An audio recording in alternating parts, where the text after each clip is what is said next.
Oh Cina, sekarang kan Cina lagi agak menurun. Benar. Ya. Coba suruh misalkan Pak Presiden Prabowo datang, siapa Presiden Cina? Jinping ya? Iya. Hey Jinping, saya mau 8%, lu bisa kagak gitu kan? Iya. Susah tuh Cina. Iya. Karena dia sudah Komponennya sudah habis. investment sudah, kapitalan udah, teknologi udah, produktivitas udah, Iya. apa lagi gitu loh. Nah kalau kita nih 5% selama ini tanpa productivity loh, belum dikeluarin itu. Betul. Nah.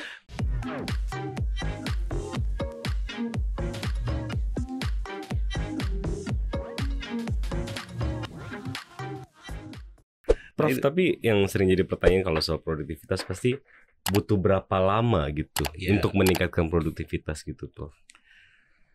Memang itu pertanyaan bagus ya.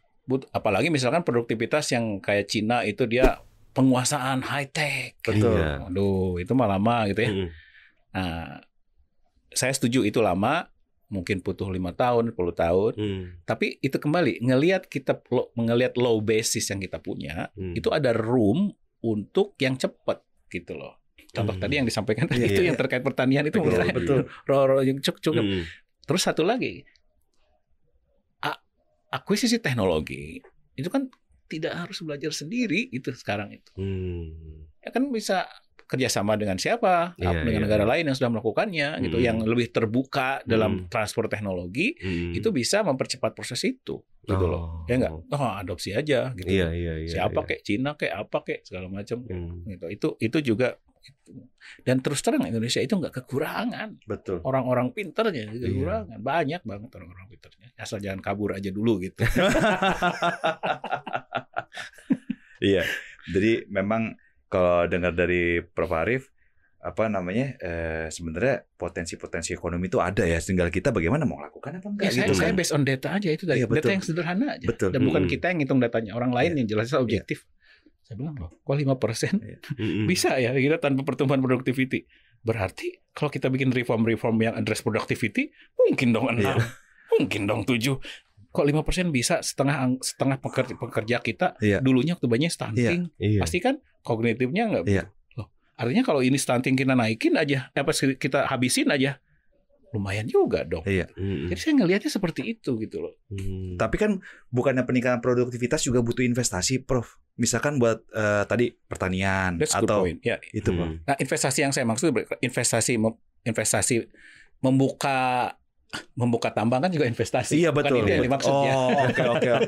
Oke. Kalau membuka tambang, investasi yang mungkin tidak begitu meningkatkan produktivitas. Iya. Nah, investasi yang dimaksud itu investasi in research, in development gitu ya.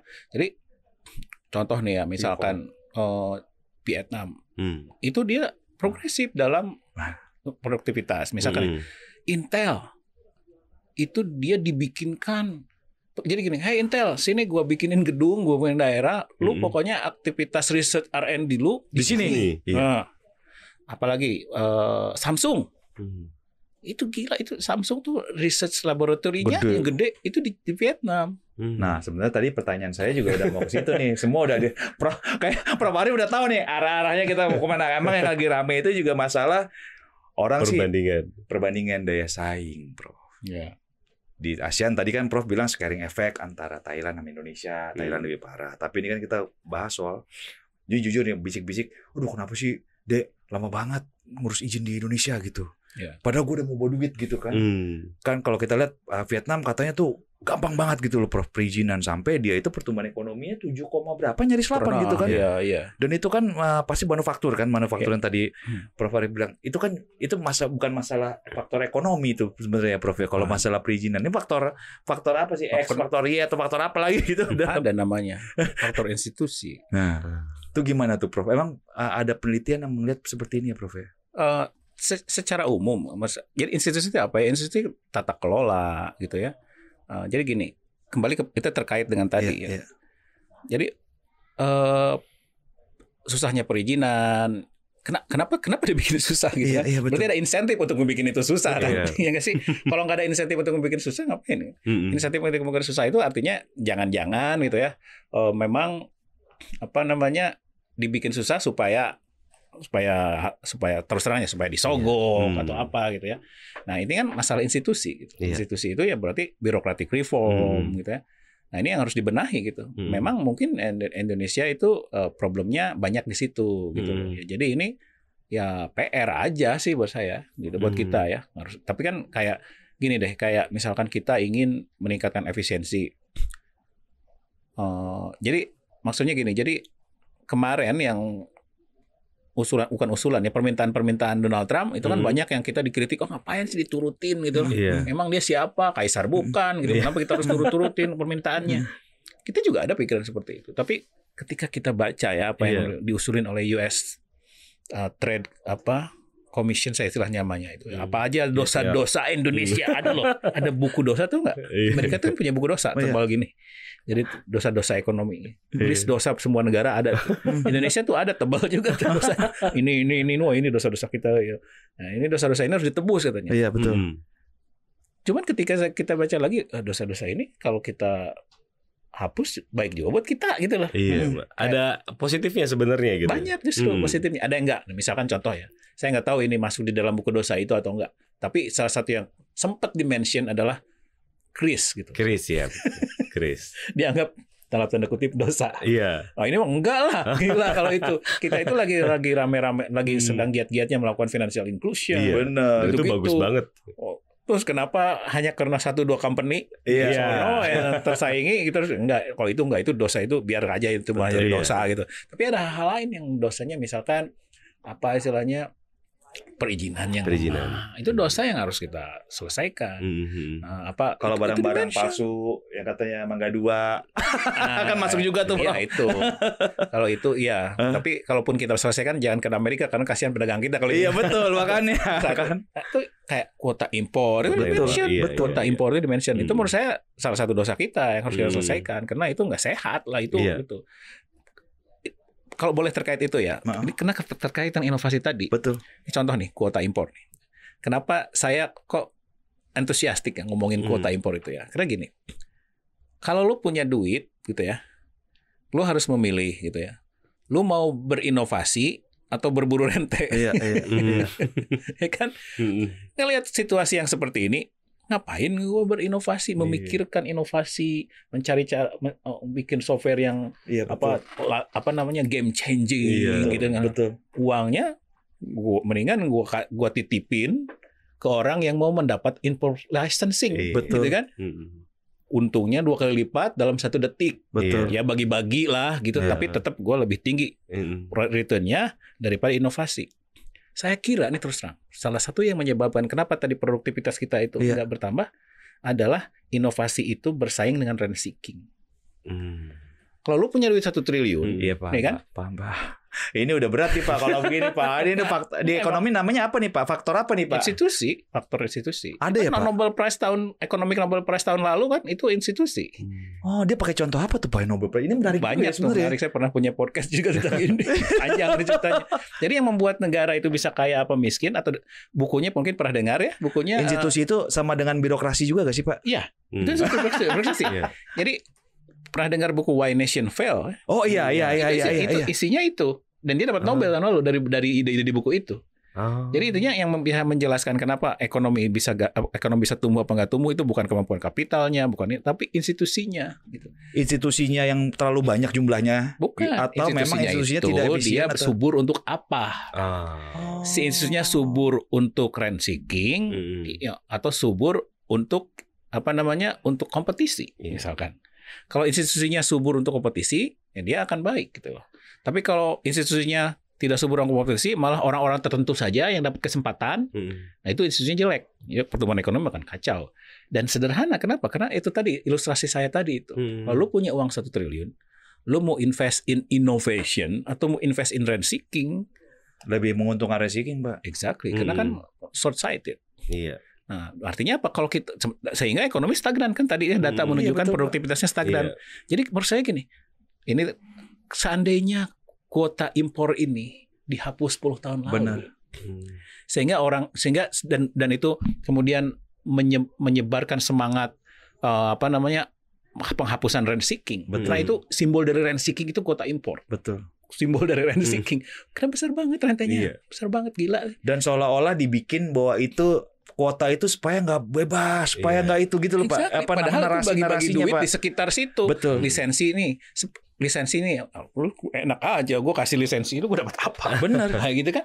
Nah itu. Nah jadi menurut saya kuota impor itu simbol dari rent seeking. Salah satu lah simbol dari rent seeking di Indonesia. Nah kalau seandainya rent seeking kuota impornya dihapus sejak 10 tahun lalu, misalkan tahun 2011 ketika saya mengusulkan ke Presiden Jokowi gitu ya, mungkin economic growth kita bisa 6%.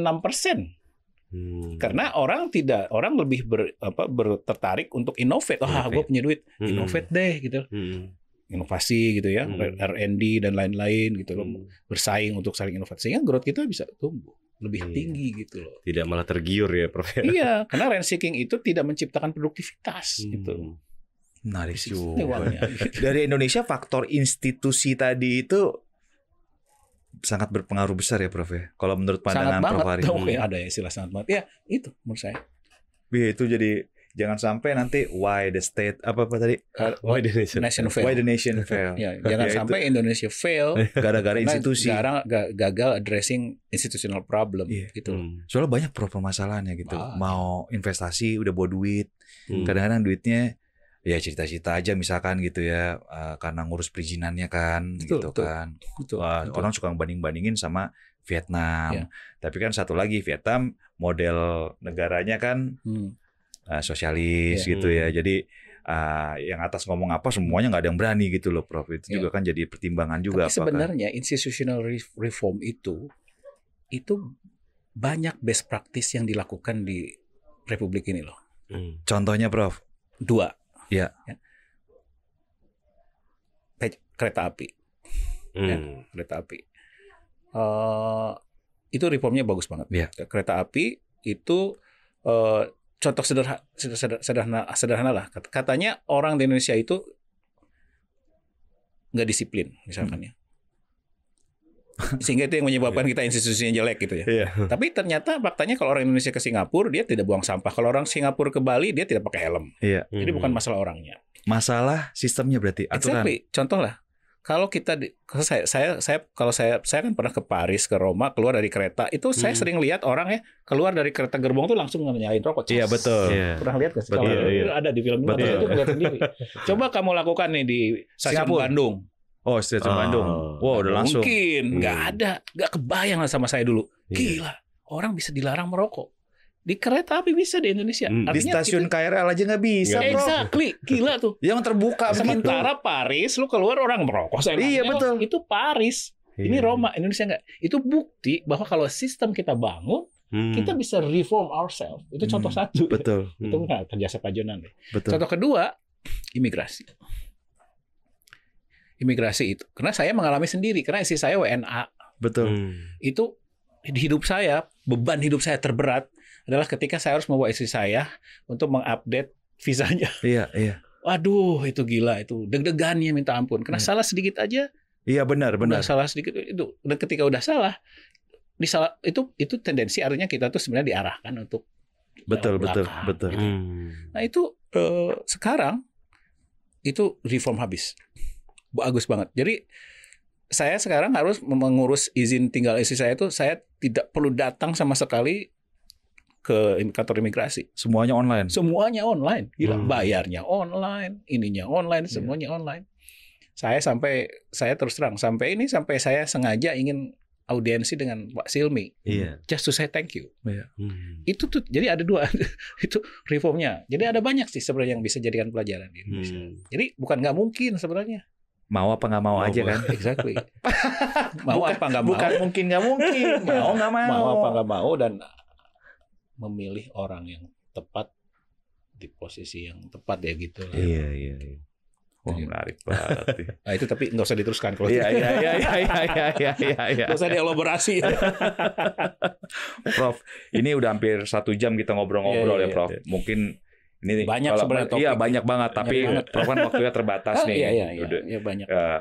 Belum ke kemiskinan. Wah, barangnya lagi itu pasti. Makanya. Ketimpangan. Makanya, Prof. Banyak. Ya, kita seri deh. Berseri boleh, Prof. Tapi banyak soalnya. Tapi satu lagi nih, Prof. Pesan Prof Arif kalau buat saya nih, nggak tahu nih kalau lo ada pertanyaan tambahin aja buat ekonomi Indonesia nih kan menjelang 1 tahun Pak Prabowo ya, Iya. Oktober ya, gitu kan. Kita juga kan pengennya lebih baik gitu, kondisi ekonomi lebih baik, lebih sejahtera. Apa sih Prof pesan-pesan Prof Arief gitu untuk pemangku kebijakan di negeri ini gitu ya, untuk supaya semuanya benar gitu. Tadi udah kita bahas satu-satu. Mungkin ada lagi gak, Mike? Paling ini Prof, yang mungkin jadi concern sekarang itu masih soal daya beli gitu, karena masih cukup banyak mungkin yang entah denial atau tidak percaya tentang kondisi daya beli gitu. Mungkin ada beberapa kelompok lah kayak kelas menengah yang sering banget kalau di kita itu suara-suaranya digaungkan gitu. Nah mungkin maksudnya kelas menengah yang nggak percaya dengan bukan atau ada sebagian dari pemerintah yang masih nggak percaya lah gitu. Karena menggunakan data-data yang lain gitu. Karena data kan banyak banget kan Prof, kan pemerintah kan bisa menggunakan data apa aja untuk menjelaskan situasi saat ini gitu. Nah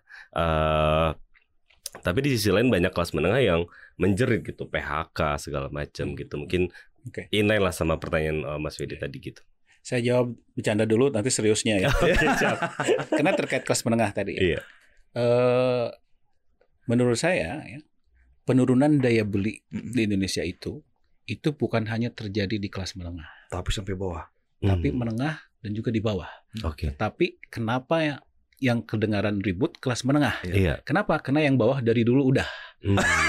Menjerit, ngapain gue menjerit, udah biasa ini mah gitu. Nah, yang kelas dinormalisasi normal, jadi biasa itu kayaknya itu masalah. Kayaknya itu masalah. Jadi gitu. Nah, terkait daya beli saya kira sih kalau saya ngelihat dengan adanya paket stimulus baru yang kembali oleh Kementerian Keuangan, itu artinya udah ada acknowledgement yang lebih accepted view bahwa daya beli itu melemah. Secara tidak langsung. Ya, secara tidak langsung mengakui saya itu sudah sebuah kesepakatan bahwa ya memang terjadi. Nah, kalau nggak ngapain disuntik stimulus gitu kan? Ya kan gitu. Jadi saya pikir itu ini buktinya. Ada misalnya aman lah gitu kayaknya sekarang dari isu itu. Tinggal it's a matter of degree. Nah, itu satu. Kayaknya sudah hampir semua elemen udah sepakat bahwa ada penurunan daya beli, dan itu cuman problemnya satu. Mungkin yang harus disuarakan itu adalah apakah stimulus ini menyelesaikan masalah daya beli apa enggak? Betul. Karena menurut saya itu kayak sakit tapi disuntik Panadol ya. Masih makan Panadol tapi enggak sementara aja dioperasi gitu ya. Sementara aja ya Prof. Nanti meradang lagi maksudnya gitu ya. Exactly. Karena akar permasalahan dari penurunan daya beli ini menurut saya adalah pekerjaan layak. Tidak adanya atau berkurangnya penyediaan lapangan kerja yang layak gitu, bukan lapangan kerja aja. Iya, lapangan kerja yang layak. Gitu ya. Karena garis bawah itu tadi 6 juta orang tiap tahun yang seharusnya kalau dalam kondisi normal itu dapat pekerjaan layak tidak dapat. 6 juta ini kalau seandainya dienolin itu beres masalah daya beli. Nah, maksud saya begini.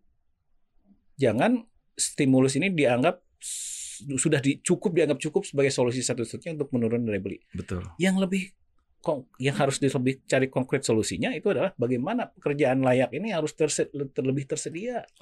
Nah itu, dan ini problemnya pelik. Itu tadi. Karena ada yang bilang kan, ada yang bilang, wah ngapain Prof ngapain ngasih MBG, kasih pekerjaan.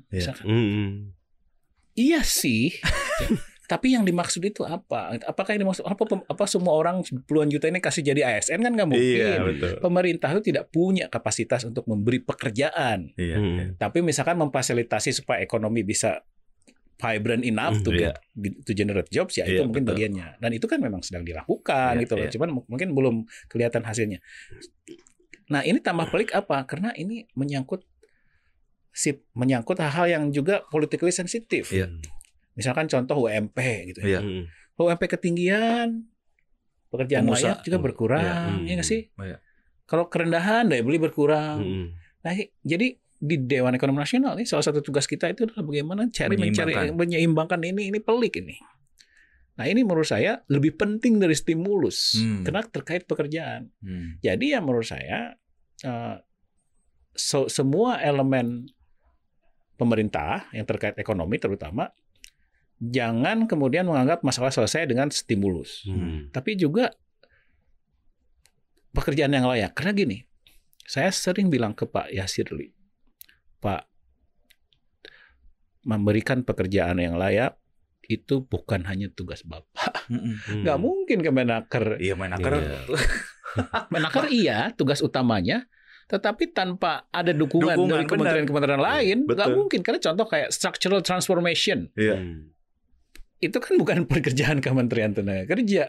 Mencari bagaimana supaya perubahan struktur ekonomi Indonesia itu menciptakan pekerjaan layak. Nah, itu bukan itu urusan Bappenas, itu urusan Kemenko, itu urusan Kementerian Keuangan gitu loh. Industrian. Nah, itu. Nah, jadi ya itu semua elemen masyarakat. Kalau kita ingin kita fokusnya ke satu topik, which is penurunan daya beli, itu harus fokus ke pekerjaan layak, penciptaan pekerjaan layak. Dan ini tanggung jawab semua. Jadi harus ada, jangan-jangan mungkin Kementerian Perekonomian diganti namanya. Kementerian Koordinator Bidang Penciptaan Pekerjaan Layak. Kalau perlu gitu kan misalnya. Karena lebih jelas. Karena lebih jelas gitu ekonomi. Enggak, sekarang itu concernnya. Itu yang menjadi penyebab semua. Ada data nggak Prof? Ini kan tadi Prof bilang 6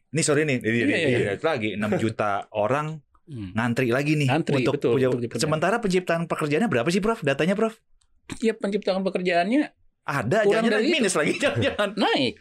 Oh naik tapi nggak secepat. Iya tapi nggak, karena dan gini kalau gambarnya itu jadi kayak COVID terus gini, harusnya gini ngejar gitu loh. Jadi yang nggak bakal ketemu. Nggak ketemu gitu. Jadi ada gap terus, gap ini persis. Jadi gap nambah terus tiap tahun gapnya gitu Prof. Iya bisa jadi. Bisa nambah terus kalau kenapa jumlah penduduk kan bertambah dan jumlah jutanya bisa bertambah. Juta penduduknya bisa bertambah. Mungkin proporsinya konstan, tapi jutanya kan bertambah karena penduduknya bertambah. Nah ini kalau terus-menerus terjadi, waduh itu bisa social escalation itu. Karena kan ngeri dong Bro. Ngeri menurut saya. Itu penting sekali. Makanya bikin Menko pekerjaan layak tadi. Oh iya betul. Karena harus mengkoordinir semua gitu. Tapi bisa gak itu Bro? Itu pekerjaan yang berat menurut saya, berat karena tadi itu faktor I lagi itu kan paling berat. Iya memang paling berat. Birokrasi lagi gimana sih kita bisa gitu. Tadi apa tadi? Iya, apa sih apa namanya saran. Nah, itu tadi. Iya benar, makanya sama. Udah semuanya dirangkum semuanya. Itu pekerjaan layak karena semua kesejahteraan itu peningkatan kesejahteraan atau menghindari penurunan kesejahteraan. Bansos itu hanya bantalan, betul gitu ya. Sementara ya, Prof. Sementara itu ya. Kalau dia punya pekerjaan layak kan, dia akan desilnya naik, nggak akan dapat bansos lagi. Jadi semua itu. Jadi bagaimana apa yang harus dilakukan supaya bisa 5%? Itu tadi. Kalau saya pribadi, jadi gini, mungkin pertumbuhan ekonomi tinggi bagus, tetapi kalau dia tidak menciptakan pekerjaan yang layak, itu diskon sedikit juga nggak apa-apa. Iya betul. Karena selama ini yang terjadi pertumbuhan 5% kita ternyata timpangannya tinggi maksudnya gitu. Iya, jadi karakteristik growth-nya itu tidak menciptakan pekerjaan layak yang cukup. Kenapa? Coba lihat sektor mana yang naik. Pertambangan kapital intensif, kan banyak pekerjaannya. Betul. Terus manufakturnya juga manufaktur yang mengolah tambang. Betul. Itu bagus buat hilirisasi dan lain-lain ya. Penyerapannya. Tapi tenaga kerja mau diapain? Gitu loh. Nah, jadi maksud saya ke depan dipetakan ya. Jadi saya rela gitu loh menerima kenyataan growth kita misalkan tidak 8, 7 gitu misalnya. Ya. Kalau harus memilih 8 tidak begitu pro job, tapi 7 lebih pro jobs. Nah, saya pilih yang 7 pro jobs gitu. Karena itu sumber dari banyak permasalahan. Iya benar. Jadi ternyata optimisme masih ada ya Prof ya kalau kita. Ya kalau dipikir-pikir lagi sih. Iya makanya. Tapi saya dapat juga karena berpikir-pikir lagi.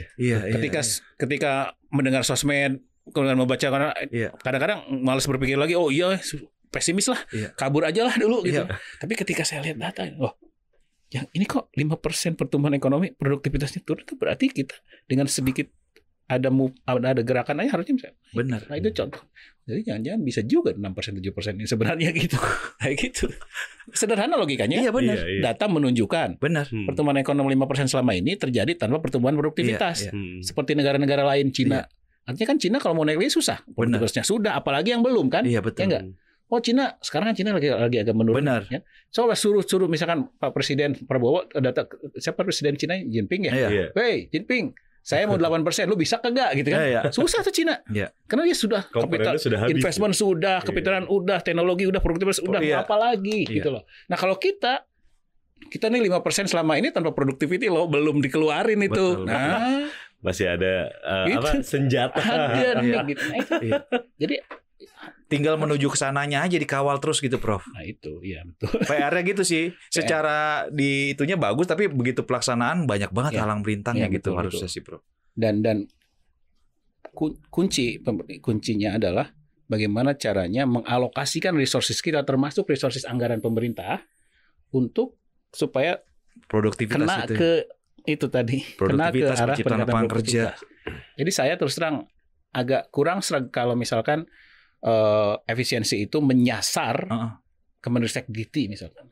Saya agak kurang serag itu. Karena itu justru peningkatan produktivitas R&D kita di situ. Misalkan contoh. Betul. Atau kita jangan-jangan belum menggalakkan insentif untuk perusahaan untuk berinvest di R&D. Nah, itu juga harus kita address. Banyak gitu lah. Prof, makasih banyak nih, udah 1 jam lebih ya. 1 jam lebih kita ngobrol. Sama-sama. Nanti pasti kita akan undang lagi semoga kapok. Dan kalau luang waktunya kita cari lagi topik-topik menarik ya, Mike. Iya gitu, banyak topik. Kemiskinan bisa satu topik sendiri. Benar. Mengungkap kemiskinan di Indonesia dan apa sumbernya. Habis itu ada sekarang yang premanisme, ormas kan karena kemiskinan, nggak ada lapangan kerja. Ada orang yang bilang seperti itu kan, Prof. Itu mungkin bisa kita bahas terkait nanti. Semua itu. Iya benar, Prof. Makasih banyak sama-sama Pak Arif Ansori atas waktunya. Semoga apa yang Prof sampaikan bisa bermanfaat, bisa mencerahkan ya buat penonton cuap-cuap cuan dan juga buat pemangku kepentingan supaya dengar ada view yang berbeda gitu ya, supaya kita semua sadar bahwa sebenarnya masih ada optimisme ya buat ekonomi ya, bagaimana kita bisa sejahtera gitu ya.